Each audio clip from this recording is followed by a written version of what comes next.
नहमदुहु व नुसल्ली व नुसल्लिमु अला रसूलिहिल करीम अम्मा बाद। बिरादरान अहले सुन्नत, मैंने अर्ज़ किया था कि हमारे इस व्हाट्सएप चैनल सुन्नी जमीयतुल अहनाफ से अनकरीब गैर मुक़ल्लिदीन की किताब से इमाम आज़म अबू हनीफ़ा पर उनकी जमाअत के बेपढ़े और आवारा किस्म के लौंडे जो बेबुनियाद इल्ज़ाम लगाते हैं उसका जवाब दूंगा।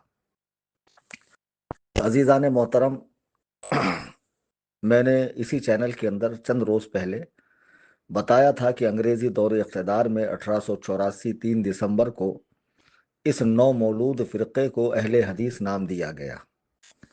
इन्होंने नाम तो अहले हदीस रखा, लेकिन इनका कुरान से, हदीस से, अकाबिरीन से, सलफ़ से, सालेहीन से कोई ताल्लुक़ नहीं है।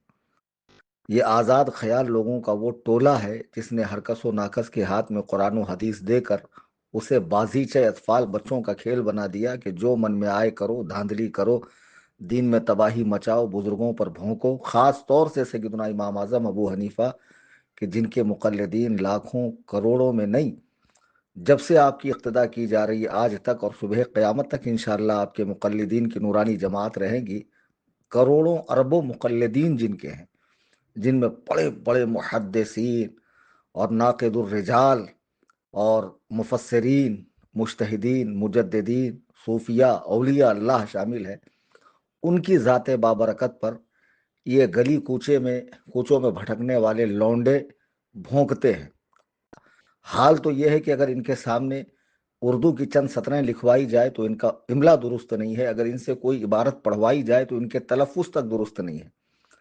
फिर ये ऐसे लोग इमाम आज़म अबू हनीफ़ा पर कभी उनकी हदीस दानी को लेकर, कभी उनकी अरबी को लेकर, कभी उन पे इल्ज़ाम मुर्जियत को लेकर, कभी उनके तक़वा तहारत को लेकर, ज़ुहद व वरा को लेकर, कभी उनके फ़िक़ही मसाइल को लेकर बातें करते रहते हैं और भोली भाली आवाम समझती है बहुत काबिल लोग हैं और लोग इनके बहकावे में आ जाते हैं। अल्लाह ताला इनके फितने से, इनके शर से उम्मत मुस्लिमा की हिफाजत फरमाए। अल्हम्दुलिल्लाह हर दौर में उलमाए अहनाफ ने इनके दांत खट्टे किए हैं और अल्हम्दुलिल्लाह तंजीम सुन्नी जमीयतुल अहनाफ जब से बनी है दिफाए मजहब हनफी वो सैयदना इमाम आज़म अबू हनीफ़ा नुअमान इब्न साबित इब्न ज़ूता इब्न माह कूफ़ी रदी अल्लाह ताला अन्हु कि ज़ात बाबरकत पर जो बेबुनियाद इल्ज़ामात लगते हैं उसके जवाबात का सिलसिला हमारे यहाँ से जारी है। आज जो चीज़ मैं आपकी खिदमत में पेश कर रहा हूँ वो ये है कि इमाम आज़म पर जहाँ बहुत सारे भोंडे एतराज़ात उनके हैं, एक एतराज़ ये भी है इनका और इनके अनपढ़ मौलवियों का कि इमाम आज़म का ताल्लुक़ मुर्जिया फ़िरक़े से था और वो मुर्जी थे।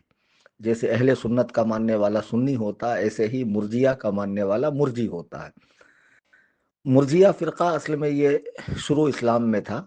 जैसे ख़वारिज थे और मुअतज़िला थे, तो इन दोनों फ़िरक़ों के रद में हुकूमत की सरपरस्ती हासिल करते हुए एक मुर्जिया फ़िरक़े की बुनियाद रखी गई, जिनके अक़ाइद गुमराह कुन थे, हदीस व कुरान के ख़िलाफ़ थे। जैसे उनका एक अक़ीदा ये था कि ईमान के होते हुए कोई गुनाह नुकसान नहीं पहुँचा सकता और ईमान सिर्फ़ दिल में और ज़बान से इक़रार का नाम है। फिर बड़े से बड़े गुनाह से कोई फ़र्क नहीं पड़ता है, चाहे आदमी कितना ही गुनाह कर ले, तो उन्हें मुर्जिया कहा जाता था। तो आज के जो अहले हदीस नाम निहाद हैं वो कहते हैं कि इमाम आज़म का ताल्लुक़ उसी गिरोह से था, उसी फ़िरक़े से था और वो कुछ दलीलें बुखारी से और बुखारी में अबू नुऐम की जो रिवायतें हैं उसको पेश करते हैं या तारीख़ुल कबीर वग़ैरह से हवाला देते हैं। तो आज मैं आपको बताऊँगा कि इमाम आज़म की शख्सियत क्या है। इसको उलमाए शवाफ़े से, उलमाए हनाबला से, उलमाए मालिकिया से, उलमाए अहनाफ से मत समझिए। गैर मुक़ल्लिदीन की जमात में जो कुछ बचे कुचे दयानतदार मौलवी हैं उनसे समझिए क्या है। ये आपको स्कैन पेज नज़र आ रहा है, किताब का नाम है तारीख़ अहले हदीस। इसके मुसन्निफ़ है, इसमें लिखा है इमामुल असर हज़रत मौलाना मोहम्मद इब्राहिम मीर सियालकोटवी रहमहुल्लाह। छपी है लाहौर से। इसके सफ़ा नंबर 85 से 86 तक की इबारत को आप देखें जिसको मैंने हाईलाइट किया है। ये लिखते हैं अहले हदीस आलिम लिखते हैं। अब इसे पढ़ने के बाद जो अपने आप को अहले हदीस कहते हैं उनको चाहिए कि कम अज़ कम अपने आलिम की बात तो माने। वो लिखते हैं इसी तरह इमाम अबू दाऊद कहते हैं कि नुऐम की 20 अहादीस हैं जिनका कोई असल नहीं। यानी नुऐम ने सुन्नत की तक़वियत के लिए, सुन्नत को फ़ायदा पहुंचाने के लिए 20 हदीसें गढ़ी हैं جس کی کوئی اصل نہیں۔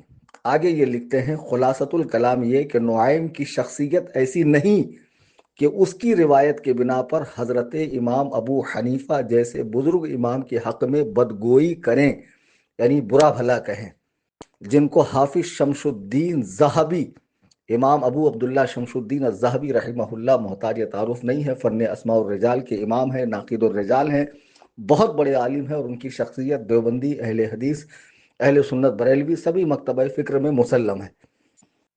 تو اہل حدیث عالم لکھ رہے ہیں، کہتے ہیں کہ امام شمس الدین ذہبی جیسے ناقد الرجال انہیں امام اعظم کے معزز لقب سے یاد کرتے ہیں۔ ذرا سوچیے، آج ہم امام اعظم کہتے ہیں تو چھٹ سے یہ گوگل کا مقلد کہتا ہے امام اعظم تو صرف رسول اللہ ہیں۔ یہ حنفیوں نے حضور کے مقابلے میں امام اعظم کیسے گڑھا؟ تو تمہارا عالم کہہ رہا ہے کہ انہیں امام اعظم امام شمس الدین الذہبی کہتے ہیں، اور آپ کے حق میں لکھتے ہیں۔ کون لکھتے ہیں؟ امام شمس الدین ذہبی لکھتے ہیں احد ائمۃ الاسلام، یہ ائمہ اسلام میں سے ایک ہیں، جو اسلام کے جو امام گزرے ان میں سے ایک ہیں امام ابو حنیفہ، والسادۃ الاعلام، اور عظیم الشان پیشواؤں میں سے ایک ہیں، وأحد ارکان العلماء، اور بڑے بڑے علماء میں سے ایک ہیں، وأحد الائمۃ الاربعۃ اصحاب المذاہب المتبوعہ، اور وہ چار امام جن کے مذاہب پوری دنیا میں پھیلے ہوئے ہیں، ان میں سے ایک مذہب کے پیشوا یہ ہیں امام اعظم ابو حنیفہ رحمۃ اللہ علیہ۔ آگے اہل حدیث عالم لکھتے ہیں کہ نیز امام یحییٰ بن معین سے نقل کرتے ہیں کہ انہوں نے کہا کہ آپ یعنی امام ابو حنیفہ ثقہ تھے۔ آج غیر مقلدین کہتے ہیں کہ امام اعظم اگر ثقہ تھے تو ان کی روایتیں حدیث کی کتاب میں کیوں نہیں ہیں؟ امام یحییٰ بن معین کوئی معمولی شخصیت نہیں ہے جن کی روایتیں سیاہ ستہ کے اندر ہیں۔ وہ فرما رہے ہیں کہ امام اعظم ابو حنیفہ ثقہ تھے، اہل الصدق سے تھے، کذب سے متہم نہ تھے، یعنی ان پر جھوٹ کی تہمت نہ تھی۔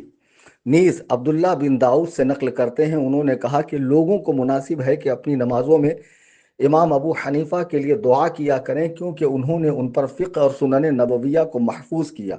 البدایہ والنہایہ جلد دہم صفحہ نمبر 107، کہ امام ابو عبداللہ فرماتے ہیں کہ لوگوں کے لیے یہ بہتر ہے کہ وہ اپنی نمازوں کے بعد امام ابو حنیفہ کے لیے دعا کریں، چونکہ امام اعظم ابو حنیفہ نے اللہ کے بھیجے ہوئے دین جس کو رسول اللہ نے لایا، صحابہ نے پھیلایا، اس کو سب سے پہلے کتابی شکل میں محفوظ کیا، اور قرآن و حدیث سے لاکھوں لاکھ مسائل، 12,93,000 مسائل نکال کر قیامت تک کے لیے امت مسلمہ کی آسانی کر دی۔ یہ آپ کی کتاب ہے، اگر حوالہ غلط ثابت ہو جائے، عالم تمہارا نہ ہو، عبارت تمہارے عالم کی نہ ہو، مکتبہ تمہارا نہ ہو، تو مجھ سے منہ مانگا انعام فقیر محمد کلیم حنفی رضوی سے لیتے جاؤ۔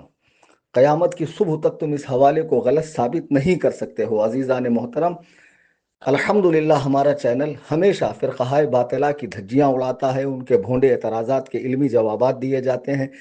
میں گزارش کروں گا جیسے آپ جڑ کر دینی فائدہ اٹھا رہے ہیں، آپ کی کوشش یہ ہونی چاہیے کہ ہر سنی بھائی بہن ملک و بیرون ملک میں رہنے والا اس چینل سے جڑے، اور اس کے ایمان و عقیدے کی حفاظت کا سامان ہو، اس کے اعمال اچھے ہوں، اس کی عبادت صحیح طریقے پر سنت کے مطابق ادا ہو۔ اس لیے چینل سے زیادہ لوگوں کو جوڑیے، اور غیر مقلدین کا یہ بھونڈا الزام کہ امام اعظم مرجی تھے، اہل سنت و جماعت سے نہ تھے، جیسا کہ 26 نومبر 2024 کو میں حیدرآباد ہندوستان کے شہر گیا تھا، ایک اہل حدیث عالم فصیح الدین سلفی سے مناظرے کے لیے، حیدرآبادی سے مناظرے کے لیے۔ اس میں ایک عنوان یہ بھی تھا کہ اس نے دعویٰ کیا تھا کہ میں ثابت کروں گا کہ امام ابو حنیفہ مرجی تھے، اہل سنت و جماعت سے نہ تھے۔ خبیث آنکھ کھول کر دیکھ کہ تیری جماعت کا عالم امام اعظم ابو حنیفہ پہ اس الزام کو بے بنیاد قرار دے رہا ہے، اور الزام کی جو پہلی کڑی ہے جس نے یہ الزام لگایا ہے، اس کے مرکزی راوی کی دھجیاں بکھیر رہا ہے کہ وہ خود ہی حدیث گڑھتے تھے۔ تو جو حدیث گڑھتا ہو وہ ایسے بزرگ کی شان میں اگر جھوٹی بات کہہ دے تو اس کا کوئی اعتبار نہیں ہے، اس پر کان نہیں دھرنا چاہیے۔ اللہ تعالی ہمیں اپنے بڑوں کا ادب کرنے والا بنائے، اہل سنت کے سچے مذہب پر استقامت نصیب فرمائے، آمین ثم آمین۔